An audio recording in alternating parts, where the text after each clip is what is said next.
بسم اللہ الرحمن الرحیم۔ السلام علیکم۔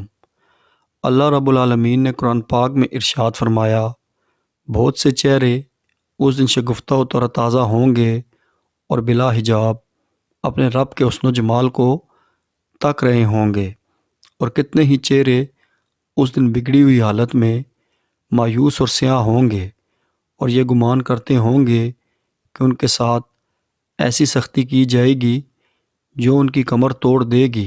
بخاری شریف جلد دوم میں نقل ہے، حضرت ابو سعید خدری رضی اللہ تعالیٰ عنہ سے مروی ہے، حضور نبی کریم صلی اللہ علیہ وآلہ وسلم کے دور حیات میں کچھ لوگوں نے عرض کیا، یا رسول اللہ، کیا ہم قیامت کے دن اپنے رب کو دیکھیں گے؟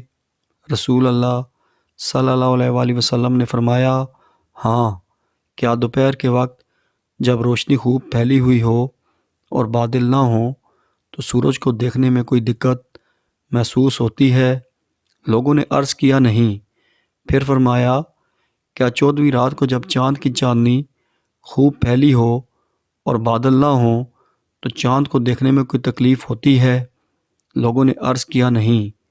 رسول اللہ صلی اللہ علیہ وآلہ وسلم نے فرمایا، جیسے تم میں سے کسی ایک کو دیکھنے میں تکلیف نہیں ہوتی ہے، اسی طرح قیامت کے دن اللہ تعالیٰ کو دیکھنے میں کوئی تکلیف نہیں ہوگی۔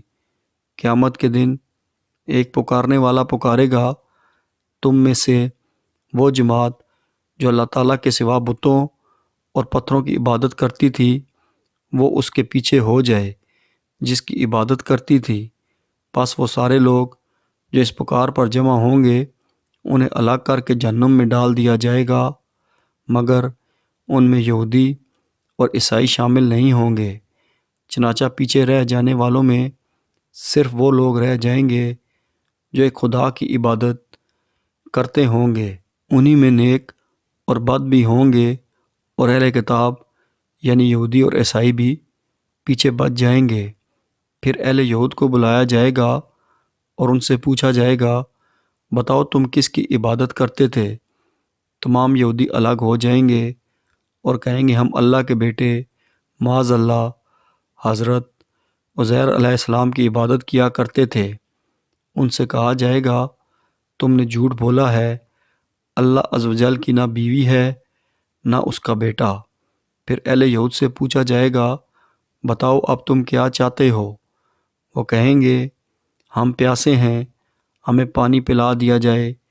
پس انہیں ایک ریت کے میدان کی طرف بھیج دیا جائے گا جو سیراب ہوگا اور دکھنے میں ریت اور پانی دکھائی دے گا، لیکن حقیقت میں وہ ایسی بھیانک آگ ہوگی جس کے شعلے ایک دوسرے کو کھا رہے ہوں گے، اور وہ سب کے سب اس آگ میں ہانک دیے جائیں گے۔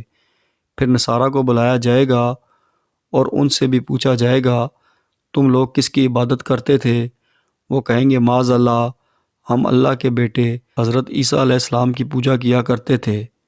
ان سے کہا جائے گا، تم نے جھوٹ کہا ہے، اللہ عز و جل کی نہ بیوی ہے اور نہ اس کا بیٹا۔ یہ بتاؤ تم لوگ کیا چاہتے ہو؟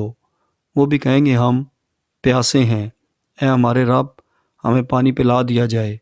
لیکن نصارہ کے ساتھ بھی وہی سلوک کیا جائے گا جو یہودیوں کے ساتھ کیا گیا، اور یہ لوگ بھی آگ میں ڈال دیے جائیں گے۔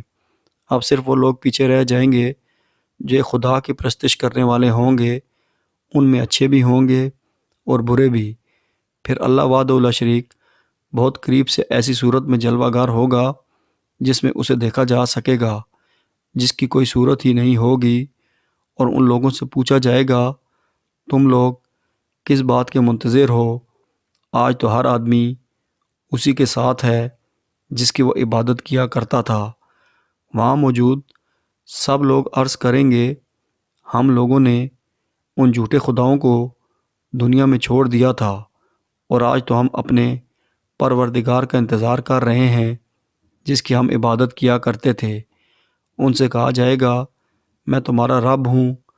رسول اللہ صلی اللہ علیہ وآلہ وسلم نے فرمایا، وہ سب لوگ 2-3 مرتبہ یہی کہیں گے، ہم اللہ کے ساتھ کسی کو شریک نہیں ٹھہراتے۔ دعا ہے، اللہ رب العالمین ہمیں، ہمارے والدین، ہماری اولادوں کو ہدایت کاملہ عطا فرمائے، اور روز قیامت ہمارا حشر نیک لوگوں کے ساتھ فرمائے۔ آمین ثم آمین۔